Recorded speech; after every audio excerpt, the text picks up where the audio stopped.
Good evening, everybody, and welcome to your match reaction straight after the Aberdeen game. And as the title says up there, one's done in injury time. I don't know what Connor's doing. What are you doing? Stop playing with him. You know what happens when you play with him? We end up being cut off on stream. Good way to start. But anyway, so straight after the game's done, as the title says, Don's done in injury time. It was hard slog up until that point, although a hard slog, but not anything that Aberdeen made us worry. It was just one of those things where in the back of your mind, you were like, do you know what? We better get another one. Otherwise, we don't know what's going on. But tonight to go through it all is Connor. How you doing? Not bad. Not bad. Good night all round. 3-0 win at the end of the day, so got to take that. Some things about the performance. I mean, listen, I think we probably should have been out of sight long before stoppage time at the end of the game, but credit to the lads, they kept ploughing away at it and got their just rewards in the end. So good night. I had by all, and of course my other team won 3-0 night as well, Ian, so I'm very happy. And down below, Kenny, it's nice to actually be on with you when we haven't dropped points or got beat.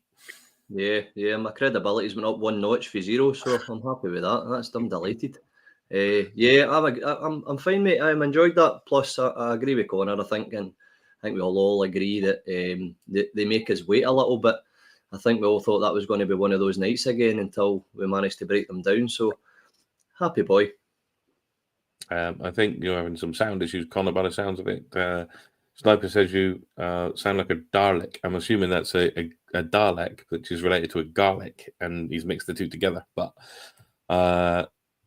Dalek bread. Dalek bread. We'll never catch on. Ian telling us that the audio is struggling. I don't know if mine's bad. Anyone just let us know. And we'll start in there with Astrid coming in saying that'll do. Been a member for 3 months now as well, so well done for that. Nice to see the family back in on the chat. Missed you being in here. And Mel telling us that the audio is not great either. So I don't know what's going on there. Mine is fine. I think it's okay now. But we seem to be heading on, so we'll just crack on anyway. It's a game. You talked about it last night, Connor, on the Tuesday pod, saying that this is a game where Aberdeen will definitely be up for it. They'll come at us. They'll do what Aberdeen do. It's their cup final and all the rest of it. That didn't seem to happen. Yeah, Monday night actually I was on, but yeah, it didn't quite fall as expected in terms of Aberdeen's performance. Not to say they didn't plug it in. They had one or two wee moments, but nothing overly concerning. Really, I thought the way we started the game, we started well enough, but there was a wee, I don't know why, but there seemed to be a slight nervousness in the early going, particularly William Kelly, with that pass out went straight to the Aberdeen forwards and almost seen them getting in, and you thought, oh, right, that's a bit rough. But after that, I thought we settled. The goal, I thought the first goal was really, great finish for Igaman, because it was composed. You see a lot of players in that situation end up leaning back on it, don't you, and end up smacking it because they're the bar. But he's just took that wee touch and he's picked his spot and finished it really well. And I think that does calm it down because, well, as we said, and we'll speak about as we go on tonight, it was a frustrating night in some aspects in front of goal, just in terms of the wealth of chances we had and weren't quite able to find that second goal. So I think the fact that we did at least have that one goal cushion helped alleviate things a bit. I mean, obviously not having been in the ground myself, but you could feel in the television that wee bit of tension in the air get into that last 5 minutes when you're only a goal in it. But at no point, and I said this just before we come on and we had a chat, at no point was I fearing Aberdeen. At no point were Aberdeen doing anything that made me think, oh, I tell you, if we don't get a second here, they're going to score. My only concern was if they get a set piece inside stoppage time, you never know what can happen. We've seen it before, so thankfully it was us that get the set piece in stoppage time and took advantage of it. But all in all, decent. There's a decent performance and a very good result to come out the back of it, especially in a game that was, I don't know about you guys, but I thought there was a lot of stop-start, a lot of time wasting for Aberdeen at times, and I felt Kevin Clancy was buying a lot of off-face-off fouls. I mean, there was one in the middle of the park where Raskin just shinny, there's no foul, he wins the ball out of muscles on, and Kevin Clancy gives a free kick and stops our attack, and you're just going, why? So things like that don't help with the flow, but I thought we handled it well. We'll come back to Clancy because we can talk about referees tonight because we won, so it's not as bad. When you win a game, I think you can talk about the referees more than you can when you lose, because when you lose, it does come across a bit more like sour grapes, but we will get to him later on. Kenny, the usual thing, we came out the blocks quick. We've seen this in a lot of games. We've come out with the blocks. We should have probably taken the lead earlier than we did. Igaman has a chance. He's played through. He tries to be a bit clever and puts it by the post when maybe he just needs to lift it the way he's going. But we started fast and we should have been probably 2-3-0 up inside that first 20 minutes. Yeah. Just the way we are at the moment, isn't it? We seem to get the goal quite early on. I think it was. I was worried it was going to be one of those games, especially when we had so many accurate passes, we had all the possession. I think if it was a team that was more aggressive against us, we would have come under the cosh a little bit because we were a bit stagnant. I mean, they were only doing much with it in regards to chances. I was looking at one stat there that said it was 461 accurate passes for 8 attacking shots or something that came out of merit, which is, I mean, that's crazy. We seem to allow teams back into the game, and I thought for a little minute there that was going to be the case today again, but luckily we started to get the opportunities and we finished them off. I do agree with you. I think if a man takes that to the inside of the goalkeeper, instead of trying to lob it over him. But having said that, the wee man's gold, isn't he? He's a great wee player, and I was very, very, very impressed with Nisiala at the back as well. Yeah, we'll talk about Nisiala as well as we go through tonight. But despite that chance, Connor, we did eventually get that lead early doors as we thought we might, and good play played. Good play played. What am I saying? The break of the ball comes to us, a shocking defensive error by the Aberdeen player, who I believe Aberdeen TV gave us their man of the match, was the guy that made that error. But I mean, really, we get the ball back. Dale has the shot. It rebounds out to Igaman, and he has absolutely no other thought than I am going to bash this into the corner. Nice controlled finish. 1-0 up. It's like, all right, good. Let's go at them. Let's get another one really quickly. But a good quick start, which we've kind of come to expect, particularly at Ibrox. Yeah, absolutely. I'm hoping that my audio has improved. I think the issue had been coming for the fact that because I'm trying to share the Twitter screen for the manager's comments after it, and the last time I tried to do something like that on the bar review show, I ended up accidentally ending it. So maybe not the best idea for me. But yeah, absolutely. And I think, again, the mistake is ridiculous, to be fair. The keeper plays a bog standard ball to the defender. You see it every game. That's what they do now. Every team does it. You have, if you go kick, defender on the left, the defender on the right, and usually the keeper will play a pass either side of the box. But in that occasion, the boy just took his eye off the ball. He completely lost his concentration. And the problem is, he was actually, you could see him looking up as if he was trying to pick his pass before he actually had the ball under control at his feet. And that's problematic. And Czerny is alert. Gets in well. I thought he took a very good touch to get himself in that byline. And I thought his vision was really good, actually, for the cut back to Diamande. Diamande just gets himself in at the edge of the box, and when he did, Czerny obviously spotted him, played a decent pass back, blocked, but Igaman, as he tends to be, just in the right area for that rebound to come back to him. And as I said before, it's a composed finish that he applied to it. We could have more tonight. He had really some other good opportunities. What a strike he had late on in the first half. It was a good save for Ross Doohan, to be fair to him. He's not a bad, deputy for them in goals. You've got to say with some of the saves he produces, and yeah, the press was on. It's just nice, Ian, for a change to see us, actually punishing teams when they make mistakes like that, because we've had plenty of times in the past where you get moments like that and you don't take them, or you end up just slightly overhitting a pass or a shot. So the fact we took it and punished them, I think was ideal. And look, I accept that the boy who made their mistake, he's not a natural fullback. That isn't the role he normally prefers to play. But obviously, like us, they've had some injury problems and just had to kind of put some square pegs in round holes kind of thing. But yeah, we took it well, and that's the important thing. We did take it well, and then after that, I think just slightly before that, Yefte's put a decent ball in. It seemed to be a product of Yefte's night, Kenny. He would get down there, he'd put a decent ball in, and there's never anybody at the other end to take it. All on their heels, not gambling, not throwing themselves in there like you would expect to happen.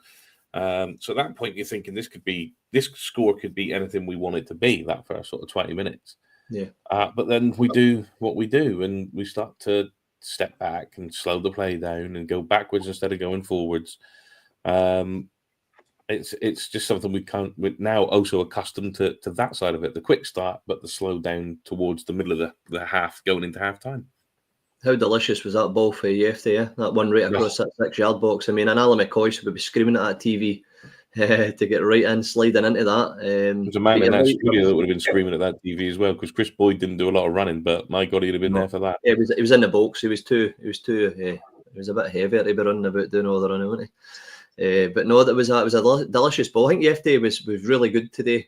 I think the ball into the box, some of the balls into the box were superb when they done an overlap.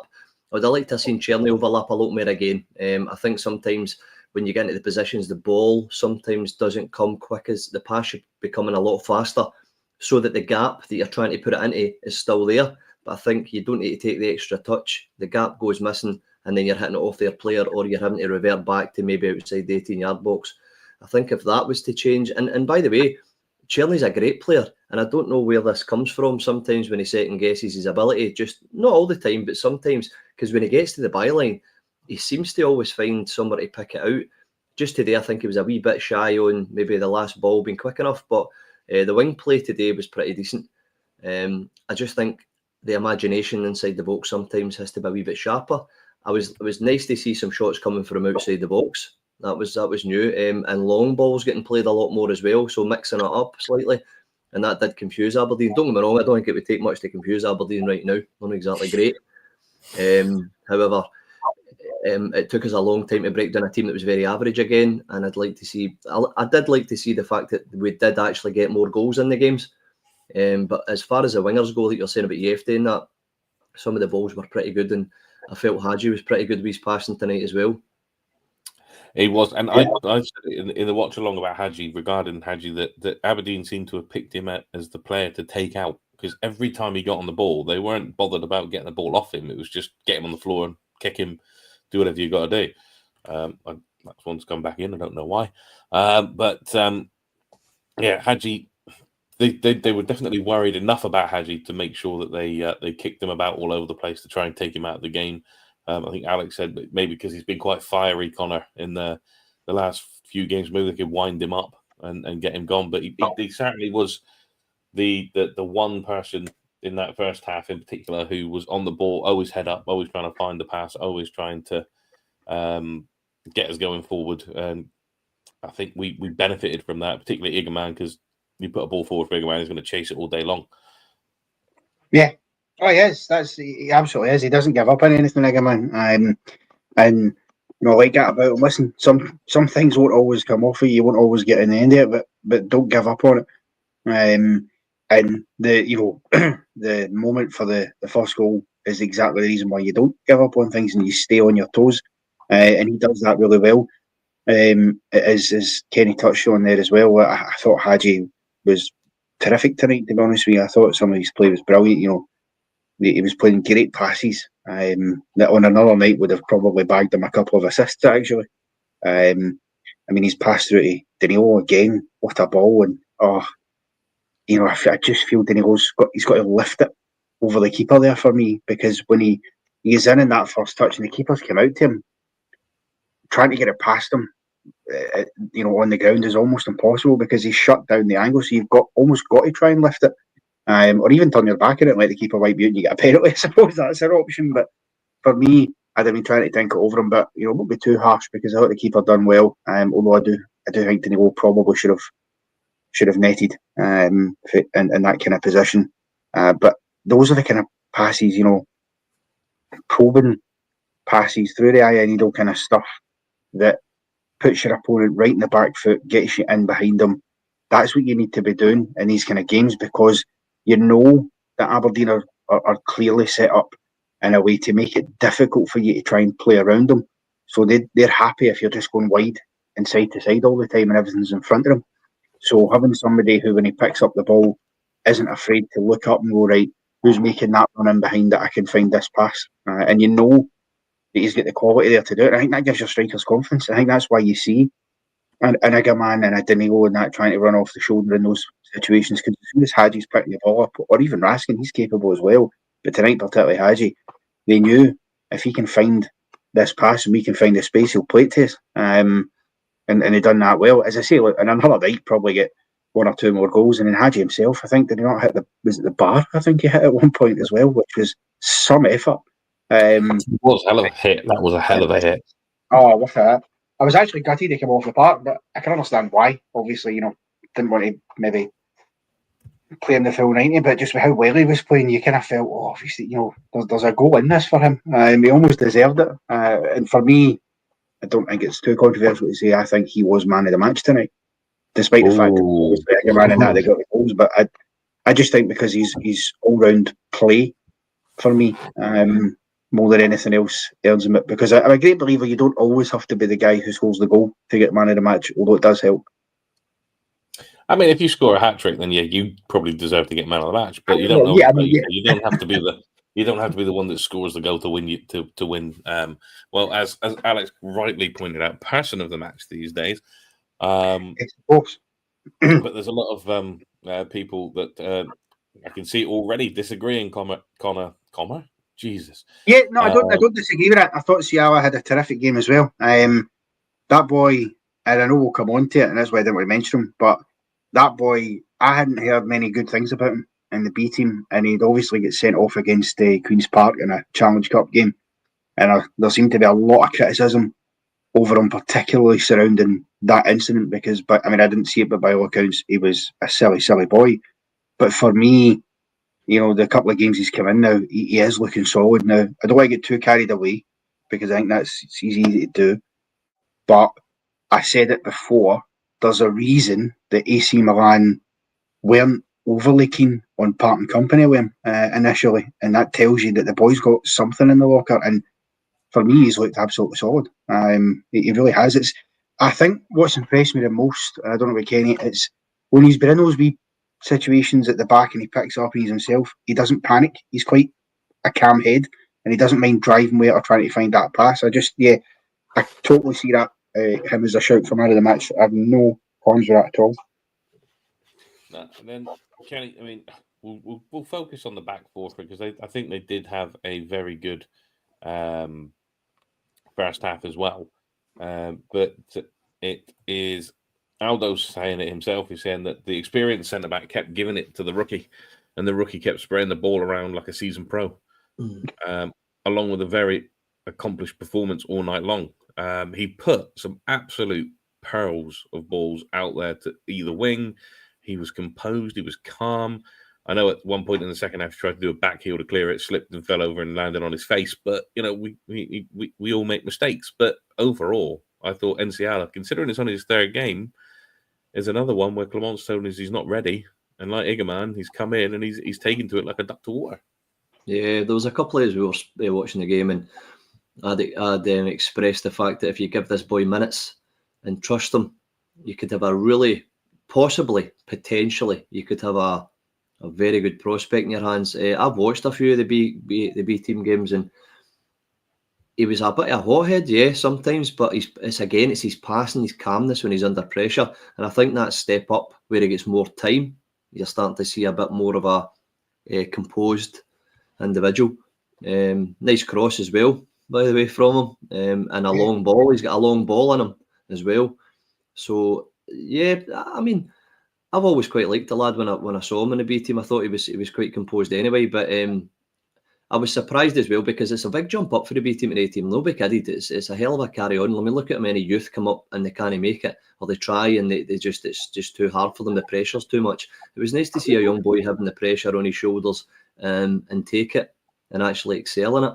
And as I said, like Connor, I'm not going to get carried away, but it was nice to see that all the defensive almost ailments we've had and the makeshift back fours we've had to deal with and all that carry on. It's nice to see somebody coming in and saying, do you know what?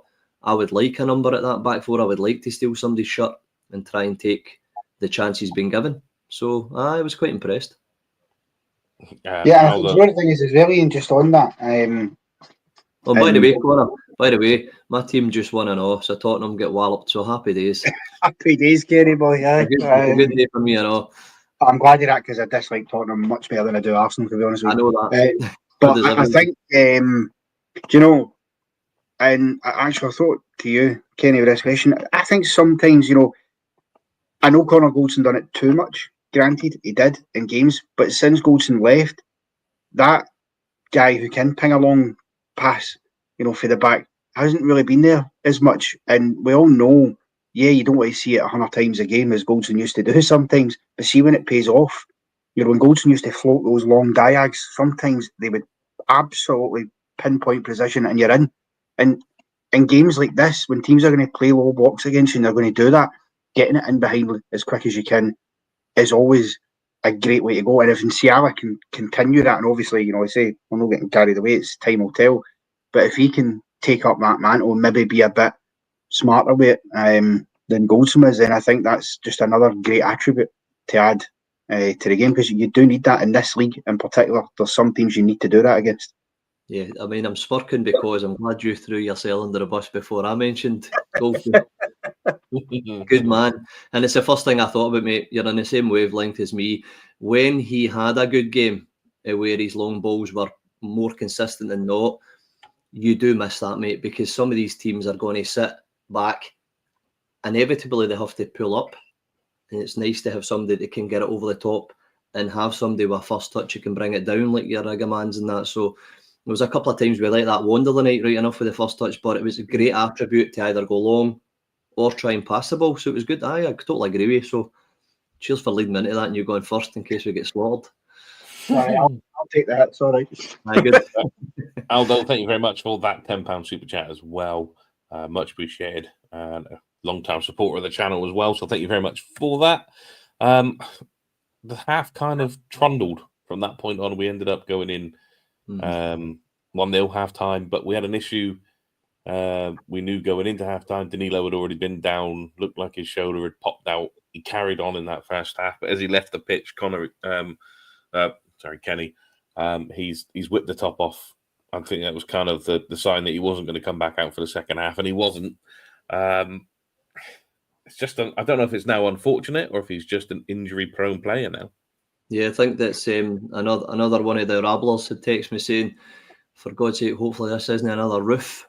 And I felt a sinking feeling, hoping to God no.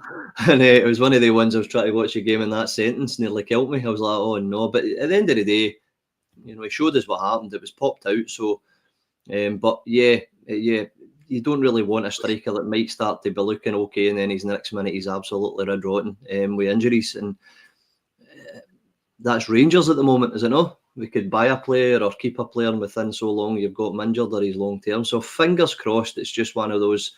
It wasn't really a bad challenge, guys, was it, really? Because if you watch it back, it was just a kind of coming together, really, wasn't it? And that's popped out. Grabbed his arm a little bit and his arm popped out. So I hope he's no Mr. Glass. That's all we need, isn't it? It might be. He might well be. He might well be. But it did kind of bring in by Rami. But before we go any further, Finn Fogel, behave yourself. Bayrami comes out for the second half on his own. The rest of the team were about 2 or 3 minutes behind him. At one point, we just wondered if Aberdeen were going to take Bayrami by himself. There's mixed comments regarding Bayrami. I mean, Aaron there saying that Bayrami is so bad. I thought he had quite a big influence on the second half. Personally, I thought he had a fairly decent second half. Some decisions were poor, but he wasn't the only one.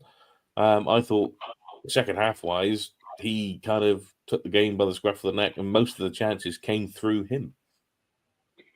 Yeah, I thought he done okay, Bayrami, when he came on. Look, for some reason, Bayrami is somebody who has really polarised opinion amongst the fans, and I don't know.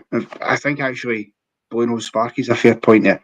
Yeah, it's his end product more than anything else, Bayrami, because Bayrami, when he picks up that ball, he's capable of going in that dribble and taking it by players, and you'll see him do that, but he's just not quite fully got that proper end product at times, and it's frustrating. Having said that, in the build up to the game, they of course showed the highlights of the game at Pataudry where he did score a pretty good goal, Bayrami, so he's got it in his locker. It's just about finding the consistency. But I do think he did have a decent game tonight. I still believe he's a decent player. He's one of the guys who've come in who I would keep around because you can see that there's improvement that you can make in Bayrami. And look, I think with Danilo, he's a different type of player compared to Danilo, and you're always going to see a slight change in style, and that's what happened. It's not a bad thing or a good thing. It just is the way it is. Danilo's unlucky. He's popped his shoulder. It's unfortunate, but the good thing about an injury like that is you're not out for long with that because he'll go to the hospital, right, or maybe even go to the hospital, maybe just go into the physio, and he'll get it popped back into place. He'll maybe miss a week, 2 weeks tops, just to make sure it's strengthened up again, and he'll get back out there.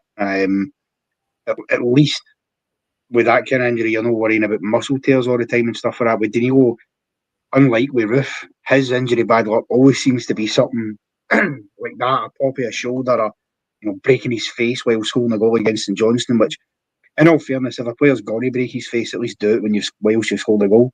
But don't worry, I still felt sorry for him that day because I'm not even sure he knew he had scored when he was in the ground poleaxed. But he's had that weird bit of bad luck, and I know he had the problem with his knee, but that's the exception to the rule, really. So hopefully it's no another a chocolate type of issue like Roof, and we'll get him back fighting fit. You'd like to think though, because he is the most expensive striker at the club. He did cost us £6 million, and there's a reason we paid that. And by all accounts, and I say this knowing that how many players we've signed have been the same. He didn't have a bad injury record that his previous employers before he came to us. He had a fairly consistent run there, but it seems these days you don't don a Royal Blue Rangers jersey without picking up an injury at some point. It's just the way of it. But hopefully he'll not be out for too long, and Bayrami can step in and do a decent job. I mean, look, you've got Fraserburgh this weekend. I don't even know if he'd have played against Fraserburgh anyway, to be perfectly honest with you. I mean, I'd be tempted to give a Zach Lovelace or something some game time there. No disrespect to Fraserburgh, but you could do that. In fact, I'm saying that he'll probably start Bessers. If there's a game, most fans can go, do you know what, fine, start Bessers there, because he'll get 20 chances anyway. Having said that, he took his goal well tonight. I know we'll come in that, but he did. It was a composed finish for him, which is unusual when he's got that amount of time to think. But I'm not overly worried about Danilo, and as I say, Bayrami for me, a decent player, but with plenty of improvement still needed. I would definitely agree with that. Not to get stuck into the Fraserburgh game just yet, because we've got a while to go before we get to that, and we'll talk about it more in the week. But there's no harm in putting the entire B team out against Fraserburgh because they've already played Fraserburgh and beat them quite convincingly. So if any first team players do play against them, they're going to have to do a damn sight better than the B team. The B team have laid down. Ian, if Camon is telling us that there's some of the B team players that are getting into the first team now, like Bailey Rice who's around, then that's the kind of game you would show that by playing him in. There, again, as I say, I don't know about playing your entire B team. I doubt that, but yeah, that's the game you throw a Bailey Rice into. Of course, it is. Get Mason Munn in the goals and all that sort of stuff and whatnot. But I think, Kenny, a fair point from Mac kind of said that Bayrami needs to shoot more when he's in the box instead of looking for that pass. There was a couple of opportunities he got into the box there where it's probably easier to have the shot, but he went for the pass, and that's where the move broke down. I think that's a fair comment. It's just his end product at the minute needs to be improved. He does the rest of it really well, But that end product just needs to improve. I think him and Diamandi. I think if your Lyle Cameron comes in, Diamandi's fighting for his shirt. But as regards to Barami, yep, his end product, he's trying to look for the extra pass. I'll go back to the point I made about the Cherney. Sometimes with the wingers, I know they're trying to be intelligent sometimes, but sometimes the pass is already there without you taking extra touch. And I think Barami's a lot worse at it than Cherney. Cherney's obviously thinking a lot more, where Barami just seems to want to overpass, where the shot's there, as you know, boys, it's there. Just take a dig at it. And he's got the shot in him. We've saw it. So I don't understand where it's not been rigorously told to him, listen, if you step inside or you've got a couple of yards, have a dig. I mean, Hadji had no time to hit that rasper off the crossbar. He was actually closed down and he got no backlift on it, just got his knee over it, and there you go. So it can be done in a tight space. I would like to see that, boys. I would like to see him hitting a few more shots. Yeah, definitely we're going to see him set a few more shots. CGM, I do not know why Cortez wasn't on the bench tonight. He's been back in and then out again. Whether he's had a little niggle, I don't know. But never heard anything as to why he wasn't there, unless you two have. Because I didn't see any press at the start of the game. No, I don't even think Cabot was really asked about it either in his pre-match, for what I gathered. But then that tells me it's probably nothing too serious. I think if it was, he'd have probably heard something that he's maybe just picked up a wee knock or something. But I'm sure he'll be fine. Again, another one to mark on your bingo card to be starting against Fraserburgh, no doubt. Yeah, no doubt. And probably see Kieran McDowell as well, as we like to call him on this show. I'm still just waiting for the manager's comments to pop up. They have not popped up on our TV just yet, so we're just going to give it a minute. I mean, they probably have popped up on Sky, but I think my Twitter feed is blocked from Sky from, I don't know why. I've never actually commented on anything on Sky TV, but I also checked it blocked. So, Czerny. Now, I know that one of our podders really does love Czerny. He says he's the best player in the Scottish League at the minute. Mr. Thompson is a massive fan of him. Tonight, he did a lot of good things, but he did a lot of frustrating things as well. Another one who gets into a position where he can play the ball, but chooses to cut back in or has no confidence in his weaker foot, so he then cuts back to his left. I just think, and I can't really disagree with Gallant either, with Mr. Martin Doubtfire. It is his picture in that one. But he was a tad bit greedy on the ball tonight as well. Yeah, 100%. Take that away. 100%. I said at the start of the show that when he's really overthinking some of the things he's doing, he's frightening. Potential in this guy is unbelievable, and he is a great player. I'm not slagging the guy at all. But tonight the pass was there, the overtouch came, and the gap went, and there was a few times where the ball was there to be had, and it was a second and a third touch, and then the gap was closed.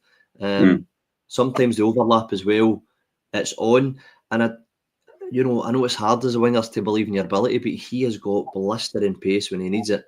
So why not just go at them doing that wing? There was a few occasions and a couple of occasions today where the pass back was on, yes, but the winger was 1-to-1 with him. Just take him down the wing. He's very tricky. He's both-feeted. He works with both feet. I'm running off your lingo now, big man. That's me and you both. Put my dentures in. He can use both feet, right? And but why not use that then? Because they don't know what way you're going to go. You're going to go to the wing, or you're going to go inside, or what way you're going to go. So he was a wee bit more indecisive than usual, and he has got that in him. Sometimes I just think he needs to relax. And when he goes to that byline, he's always got a pass on. He always seems to pick somebody out. He done it the same with Diamandi today, a few other times as well. So I don't understand why he just doesn't relax a wee bit more into the game. It almost seems as if he's dying to just do a lot, and he's trying to look for another pass, or he's trying to look for the easier option. And when he relaxes and he doesn't do that, he's frightening. So yeah, I totally agree with that. He was sometimes a wee bit indecisive today. I mean, I will say that Neil Anderson is right, Connor, that he did well to pounce on the Aberdeen error for the first goal. Yeah. But I think the one that draws my attention is the one in the second half where he's played through. And by all intents and purposes, he should be finishing that to kill the game off at 2-0 at that point. But he delays, and instead of taking it on his right foot, which is where the shot is, he cuts back into his left. And by that time, the Aberdeen players have got back, and we've lost it. He seemed to be doing that a lot. He doesn't trust his right foot enough. But as the Dundee game shows, he can finish on his right foot. Well, yeah, absolutely. And that was one of those ones that, as you see, we've seen him do a few times where he seems to favour cutting back in on the left if he can. But you have to take the shot where it lies sometimes. Even if it's not on necessarily your preferred foot. But as Kenny pointed out, and as you pointed out as well, he clearly is 2-footed because he can finish. He's done it. He just needs to get a bit more confidence. Yep. Yeah.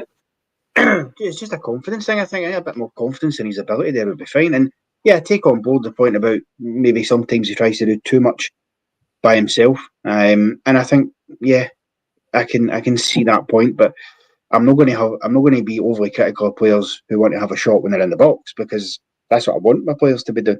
And as the old saying goes, you can't win the lottery if you don't buy a ticket at the end of the day. So, and that's what they're doing when they have those digs. Look, it won't pay off for you all the time, and it won't. And sometimes you'll see them shooting. You go, oh, you should have played that pass. He was in there, or he was. But it's it's ifs, ands, and buts sometimes. And I think, yeah, maybe the decision making could be a bit better in those moments. But again, there's a reason he's came to us on loan. That's part of the development that his parent club Wolfsburg will be hoping he gets here. And I don't think anybody can tell me that Tierney, despite everything that's gone on this season with the club, I don't think anybody can tell me that Tierney isn't a better player today than he was when he first walked through the door. He has clearly improved, even just for his mentality side of things. I mean, he looked like he was absolutely crumbling mentally in the Lyon game. He couldn't handle the crowd getting on his back. And that was also one of the first games at Ibrox after playing at Hampden as well.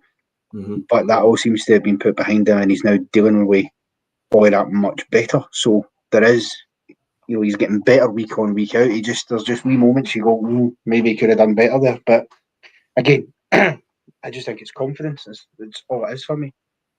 Yeah, and John C. in his tackling, I think he's quite right that Tierney couldn't tackle a mild curry at times. He doesn't tend to go in for the hard. He doesn't go in when he thinks there's a hard tackle coming. You can see him pulling away from it. He will not go for that. I've given up on RTV because they just seem to be posting pictures of Balogun and Nsiala, and fair play to them because I would do it as well. But managed to get into Sky Sports Scotland, so we have the manager. It's been a long time since I've had to do this, so this could go horribly wrong. So just bear with me. Yeah.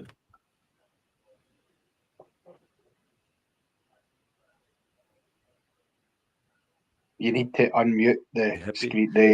What the team performs, it. and you feel this energy in the stands then, and people will go home happy what they saw and what this team is capable of. You said before the game you wanted to create plenty of chances. You had 29 attempts on goal. Does that just sum up how much you dominated tonight? Yes, it was almost full domination of the game, and that's what you want, and that's what we've been working for months already, and we did it in several moments and in moments not. So it's about creating this consistency with the players also, that they get the experience together, and that they learn out of things, and they've been doing the last couple of months. You see the team growing. You see also more and more players understanding when to do what.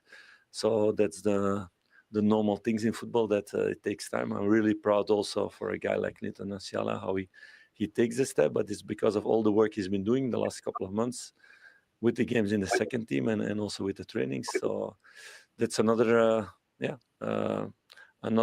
bright talent for the future. You were well in control, but it was just a case of getting that second goal. Yeah. Tonight. Yeah, totally. We could have scored a second in the first half already with enough chances.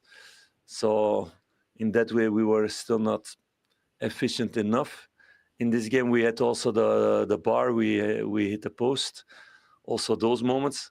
So you need to score the second goal to kill the belief of the opponent, and because otherwise it can be a hold up in the end and one chance for Aberdeen and they get points. So we were pushing for that all game. That's also what I want all the time. That the team keep on pushing. How many goals we scored, it doesn't matter. We need to keep pushing for more. And a clean sheet as well, showing that solid base. Would that be fair tonight?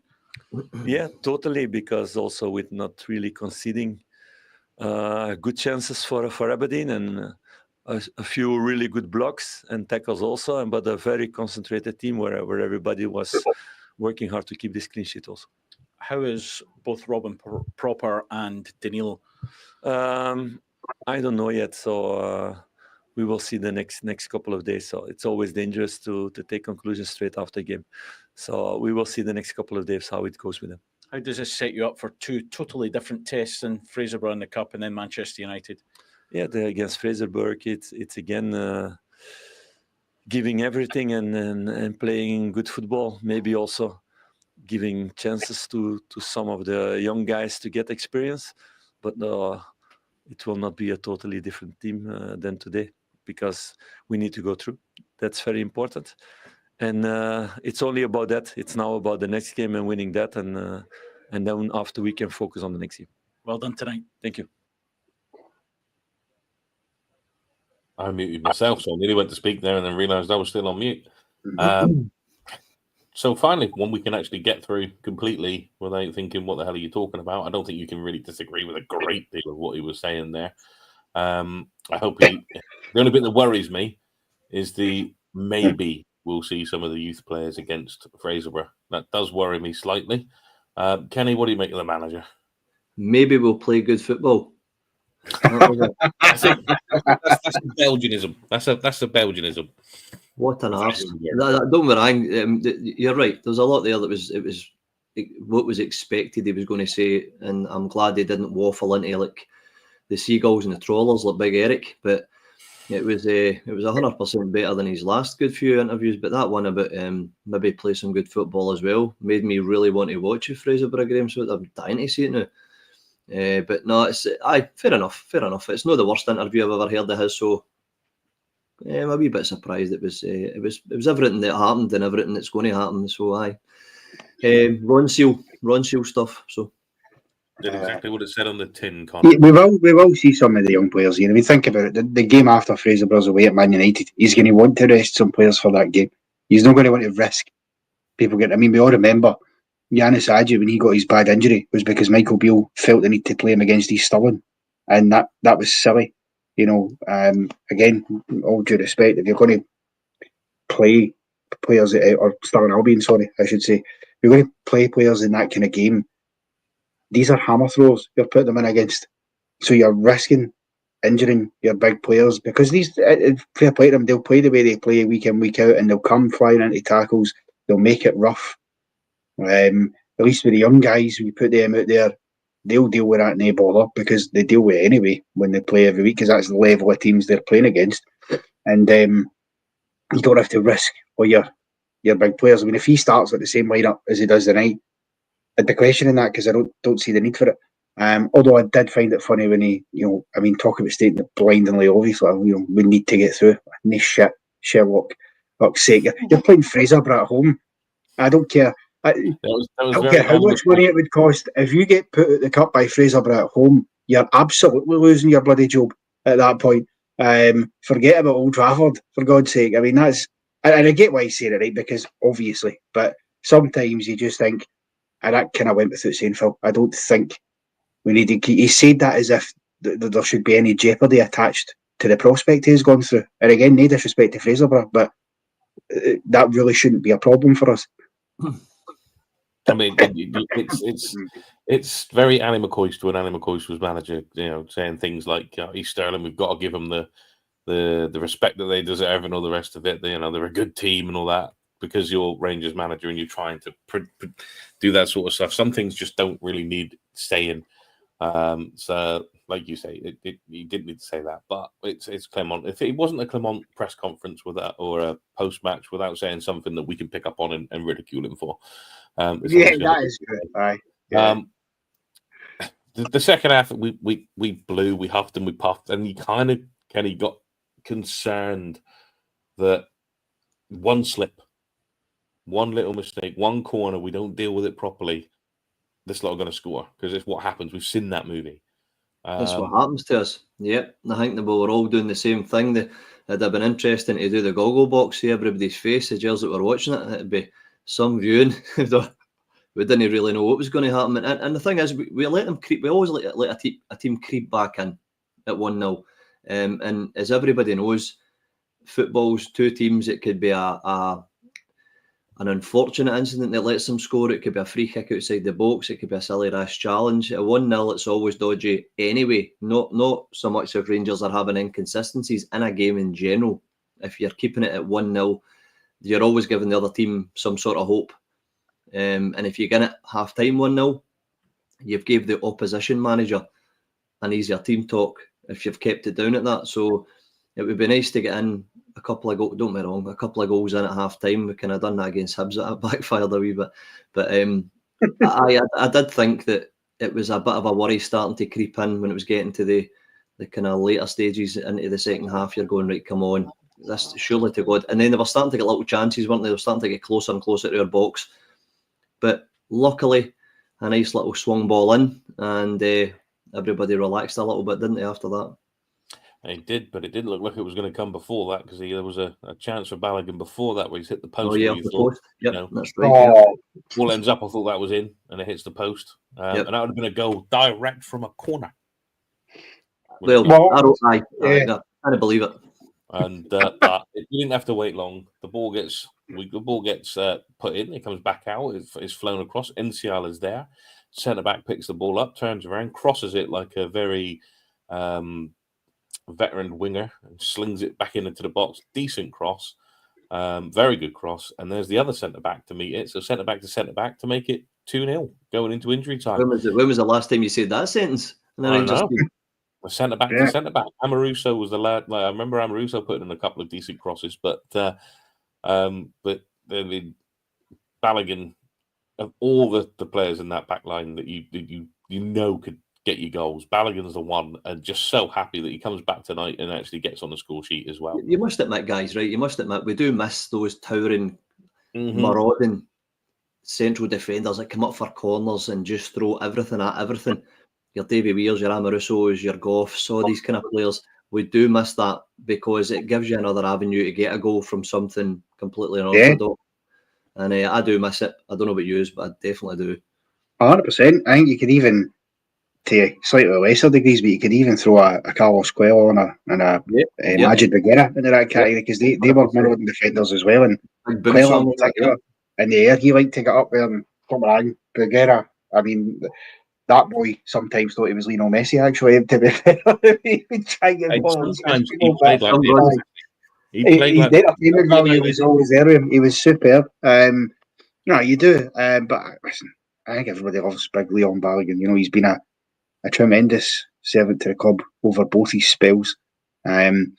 Probably one of the very, very few things Michael Beale got right was bringing him back, although he never actually played him when he brought him back, Michael Beale. It wasn't until he left he came into the team. But, you know, we know we can't rely on having to play him every week and every game and all that for 90 minutes because he's age, but he does come in, he does a job, and that there, you know, that's just great play. Get into the back post, get above your man and put it in. And it's not like Balogun needs to jump very high to get above anybody, to be fair. But he took it really well. And the back line is huge. It is, but I mean, you know, Leon Balogun's, you know, pretty much nose to nose with the BFG, I think so. I think there's no worries for him. But no, well, as Rappo says, absolutely chuffed for Big Leon. Yep. Yeah, I've got to say when I heard, because I was watching it on Sky at this point, when I heard that it was 7 minutes, I was kind of scratching my head at where they got it from. I know Proper went down injured, and I know that we had a couple of little bits in that in the subs, but 7 minutes seemed a bit excessive. But as the title says, Don's done in injury time. Thank God there was 7 minutes because D9 returned. Top quality D9 returns, Kenny. Gets the ball from pretty far out. At one point, I think he stopped just so he could take the defender on and then takes it to the side and a very accomplished finish into the corner, showing you what Dessers can do. We make it 3-0, easy street, and probably one of the most flattering 3-0s I think Rangers have had for a while. I know that we dominated the game, but we never looked like actually scoring again until Bellingham put that in, and then we make it 3 with Dessers. If only he was blessed with consistency, guys, eh? He does things like that, and you're like, wow, who's this guy? And then absolute crap for about 3 games. He's the most frustrating player in the world, and it was a class goal. See if that was Igaman had done that, we'd all be screaming about that. Oh my God, look at that! He's took the player, he's turned him inside out, and what a finish! But Dessers has got that in him, and then he's got another 6 games with rubbish in him, and it's so frustrating because actually sometimes I'm egging him on to do it more and more. I'm wanting the boy to actually have a bit of consistency in him. It's heartbreaking to watch because he's got it in him and he doesn't do it all the time. So I was glad he came on and he done what he done. He gave us the 3 points. Chuff for him, but he does my head right in. So he does, man. I don't know what else to say about him. Just good goal, mate. But enjoy your night, mate. Yeah, you've done your bit, but that does put him on 13 goals, and I think is that him and Igaman level 13 goals? Oh, he's top goal scorer. He's the top. I think Igaman's 1 behind him. I think he's 12 and Dessers 13, which, to be fair, tells you a lot about how good Igaman is because he's raced to 12 in double quick time, really, since he came in, whereas Dessers was playing a lot at the start. Listen, we've said it before, he's an enigma wrapped in a mystery. You just don't know what you're getting from him. But I've always said this, and I think a lot of us probably feel the same way. I know he's not good enough to be the number 1. We all know that. But there's something about Big Cyril that I do still quite like. I've got a bit of fondness for him. I like seeing him get a goal. I was happy for him the night that he got his goal, and he took it well as well, which was important because he's been in those. And some people ever said I would have missed it if it was only 1-0. Listen, maybe, but he showed that bit of composure there, step in and just finish it. And I think that's what he's always needed in his game. It's just a bit more composure in moments like that, because he's been most clinical when he doesn't have to think about things and he just has to finish it. Whereas when he's got time like that, you go, for Jesus, what are you doing to me? Although there's once or twice where there's been exceptions to that rule. I mean, look at the Betis game. What a goal that is. That's still probably the best goal he's ever scored for us. But yeah, I'm delighted that he got his goal. As I say, I suspect you might see him against Fraserburgh. I know there's been rumour about a potential move in this window. I think was it with Gannons or something like that. I think rumoured to be interested. So we'll see what happens with that. But yeah, delighted that he got his goal. Do you know the thing is as well, for all the quality is an issue with him, the one thing I will always say about him is I don't think I've ever accused him of not trying and not caring. He does care. You can tell. You can tell he gets annoyed and frustrated with himself when he misses chances, and but even the night he's barely been in the team, but he gets his goal. It was already done and dusted at that point anyway. But even the way he celebrates that, and he's still getting a bit to the crowd, he cares. He still loves the fact that he's scoring the goal. So you've got to give him that at least, because there's been a lot of players over recent years who, frankly, you could say the opposite about, who never really look like they were that arsed, whereas he does at least. So, fair play to him, and whatever happens with him going forward, always wish him the best. As I say, maybe I'm going for punishment, just a wee soft spot for him still. And there we go. Dave King's gifted someone a Rangers Rabble membership, so whoever got that one, welcome in. You'll get to see a lot of other stuff that's going on this weekend. I think, have we got a wrestling show this week, Connor? Are we doing it tomorrow? Yes, we are indeed. 100%. Yeah, Jordy, I know. Obviously, you could put me in that squad for a Mars bar a weekend. I'd care. I'd get your point. We are Rangers fans, but I'm just making the point that there's plenty of other players out there who don't get that fee. And the fact that he has found himself probably long overdue sitting in the sidelines and behind Igaman and Danilo, to still have a bit of passion about you and still wanting to contribute where you can. That's all you can ask him to do. Look, we know the quality isn't there, but we know he takes too many chances to score goals. But again, he's top goal scorer this season. He scored 22 goals last year, so he's actually in 2 seasons 35 goals for us, and he's probably been involved in a few more over and above that. So the numbers are not actually all that bad. I think we do have to recognise some of that, but look, as I say, it's people will have their own opinions and they're entitled to them. Mine's is, yes, he's not good enough, but still a soft spot, and I'm glad that he got his goal, even if Ian McPhee doesn't think I know what I'm talking about. Well, none of us know what we're talking about. That's why we do this. Just to answer Aaron's question, because he asked that, I've asked a couple of times now. Not until after the group stage is finished is my understanding that we can't bring Hadji until then. So after Union St. Gilloise, which is the last group game we've got. Obviously, as long as we don't have a complete capitulation and somehow manage to get ourselves knocked out, he can't come in until the whatever the round is we play in next. So, a couple of things to talk about, and I only bring this up because it was brought up in the watch along. Tav comes on for a little bit. The good thing is he wasn't noticed, so he didn't do anything wrong. He didn't do anything too brilliant while he was on. He was only on for a short time, but he did take the captain's armband back. So, Kenny, go to you. Should Tav have come on and been given the armband back? I know he's club captain, so if he starts a game, he'll probably come out as captain. But during that, how do you feel about captains coming on and just taking the armband back when they're on the pitch, when you've got a captain on the day? To be fair, it's been happening since the dawn of time. I don't see a problem with it. He's the club captain. You answered it yourself, Ian. He comes on, he gets the armband, he goes off, he passes it on. Simple stuff. I haven't got any grievance at all with it. If there was a debate, it was up for grabs and things like that, then you could start questioning it. But he's a club captain. If he comes on the park, the armband's his. It's as simple as that. So yeah, no problem with it at all.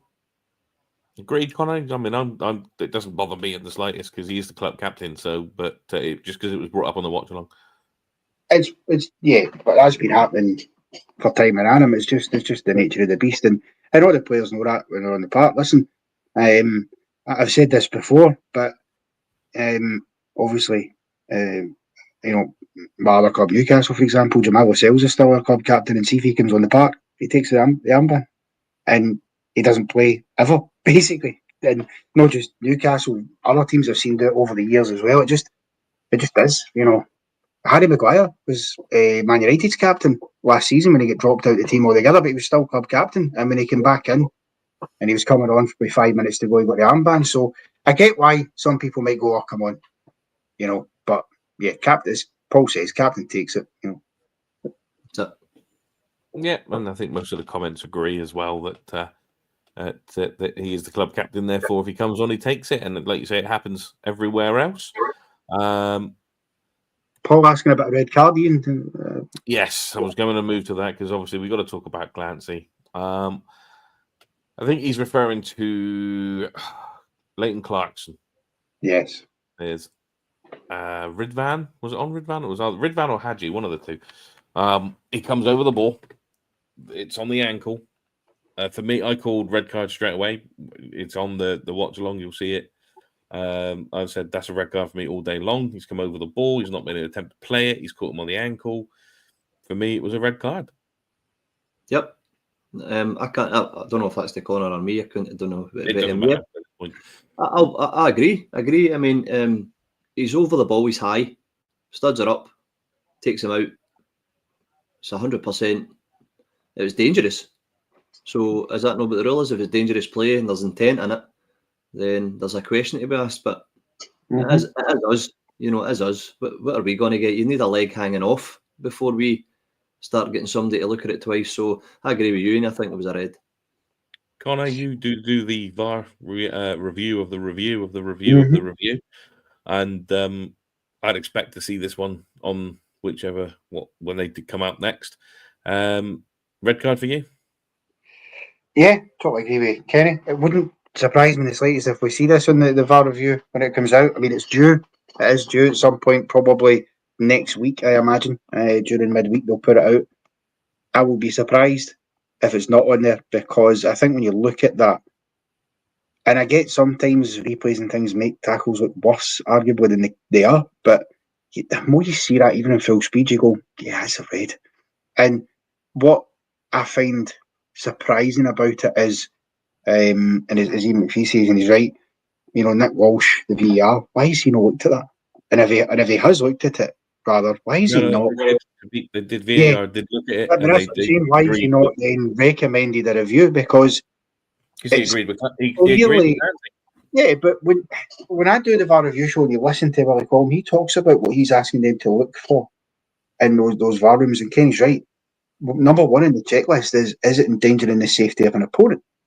If you tick off that box, then just purely factually on the laws, it is a red card, regardless of what the ref awards on the part. That's where VAR should be sending him over to the monitor and going, look, that's a dangerous tackle. So I think they got it wrong. I also think there was a shout for a penalty in Raskin. I'm not sure if it was or wasn't, but it certainly could have been. But the red card for me was a real poor decision. But I'm not surprised because all game long, as I said earlier, that for the soft fouls he was given when Raskin's just out muscling a player, winning a ball, to the whole thing, to the fact that they're putting on all the challenges they're putting in.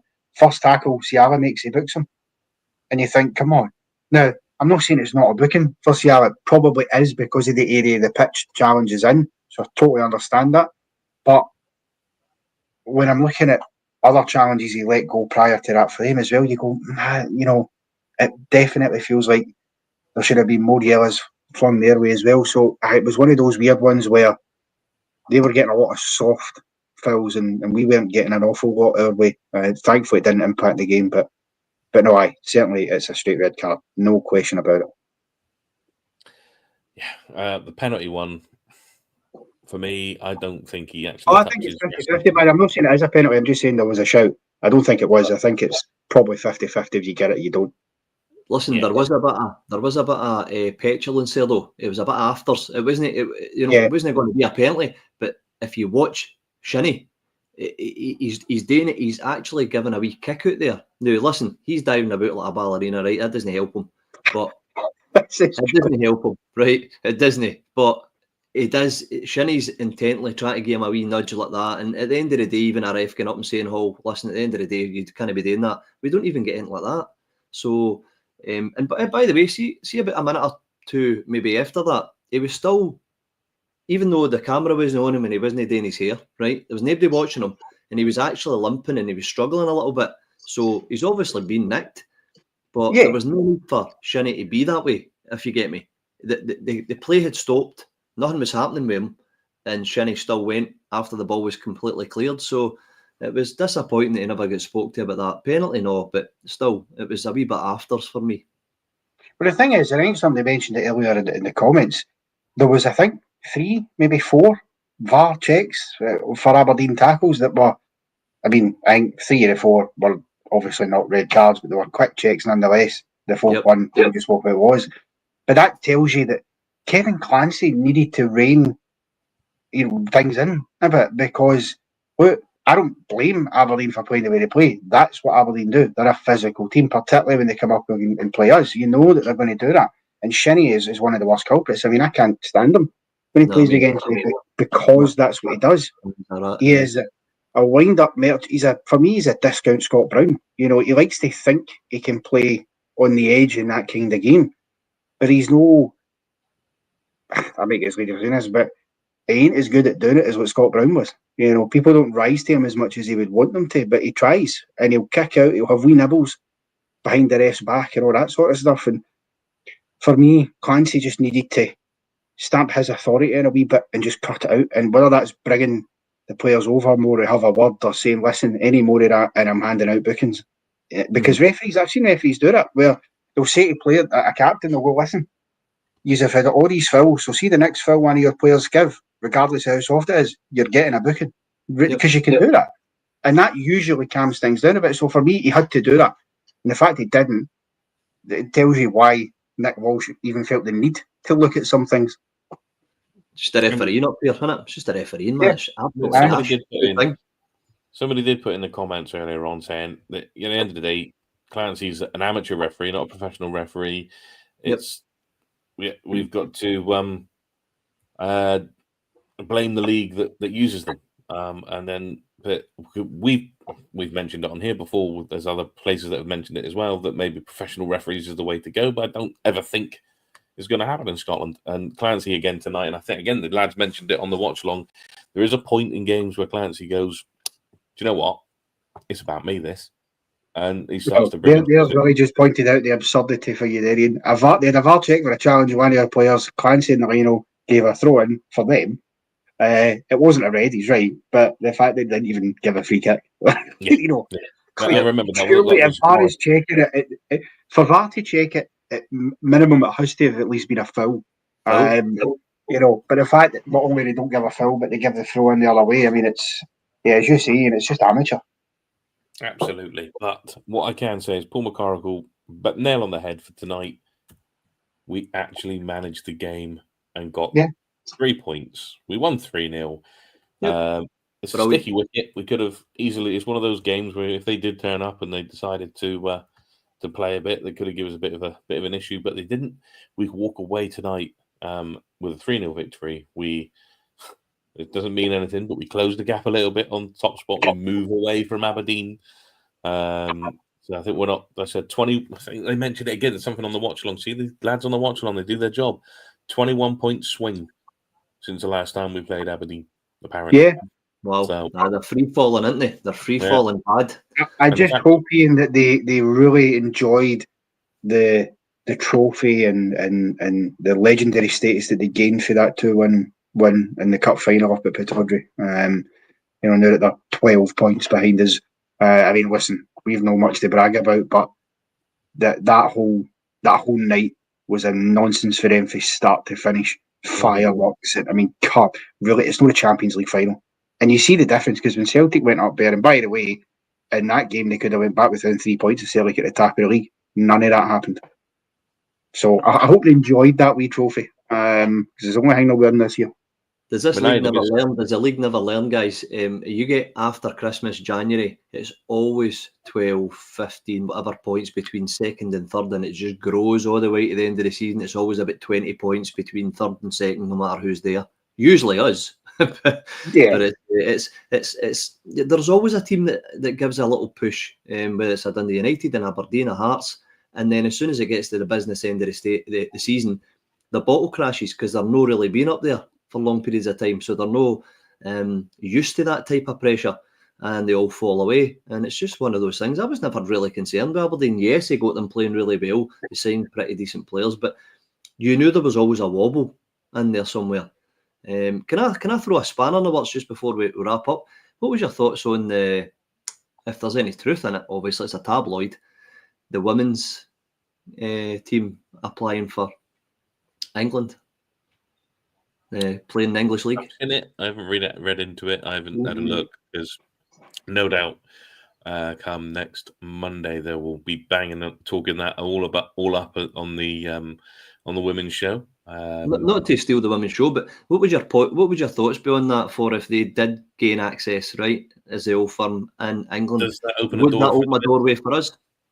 Well, my concern, and I mean, Ian's right, the guys who do the show Monday will know more about it than me, but my fear would be the women's game in Scotland, to be fair, is growing. And it is growing in popularity as well. Part of that is because it's competitive now. You know, you've got us, you've got Glasgow City, Celtic, Hibs and Hearts have had great seasons as well this year, and they're right up there. You know, that title race is easily a 4-horse race right now, possibly a 5-horse race. If Rangers and Celtic go down south, I think it kills it. I think it just goes back to where it was before, where Glasgow City go and win 10, 11, 12 titles in a row, and Hearts and Hibs and others start to suffer again. Because I mean, for the men's point of view, Connor, sorry, I mean, for us, would that be the avenue that we were looking for? Because I know, God, we know Dermot Desmond makes no mistake about how many times he's tried to get Celtic down there, right? That's constant. But would that give almost if they get accepted, right? Because I'm not really big in the women's game, right? I'm just going to be honest. But I'm saying, would that give the avenue to move us down into England somewhere to try and get more kind of lucrative sponsors, better money into the club, blah, blah, blah? Because let's be honest, I mean, it's a walkover the league. It's either Rangers or Celtic, isn't it? So I'm just want to see what your thoughts was. I only got a brief read at it, right? I'm not saying it's went anywhere or what the truth is in it. I'm just asking for our game. Would that be an avenue for us to maybe start pushing that or poking that bear? Do you think? Could be, yeah. I mean, it's one of these things, though. Like, it depends where we need to start. I think Brian made the comment there. We then potentially have to start in non-league or League Two, or which listen, non-league we wouldn't. No, as much but as they won't let us in the Premier League, we wouldn't agree to that. No, but I would say if I'm an EFL team in England, I would quite rightly be asking questions and going, well, hold on a minute, why would Rangers and Celtic just have a God-given right to get put straight in the Premier League? You know, you don't. Well, I mean, the Championship or something, would you? Yeah, no, that's where we'd have to go. But for me, I don't know. It would certainly be interesting. And up here, you would absolutely have a top flight that could be won by 5 or 6 teams, no bother. I mean, you look at the table just now, the gap between Aberdeen, who are in 4th, and even second bottom is only like 10 points.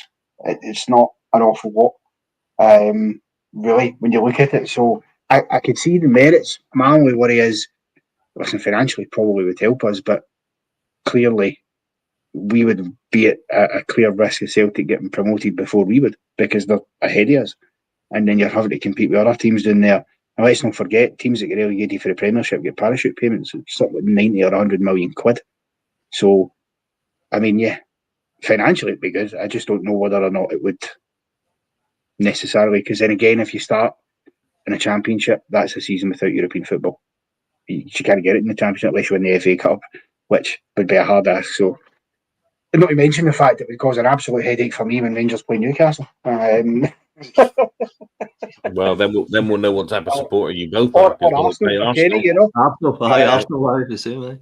But anyway, that, Kenny, is a pod for another day, I do believe. Yes. Just going by what is going on in the comments, whether we've not got enough time, and Martin will be pulling his hair out that we're 12 minutes over as it is.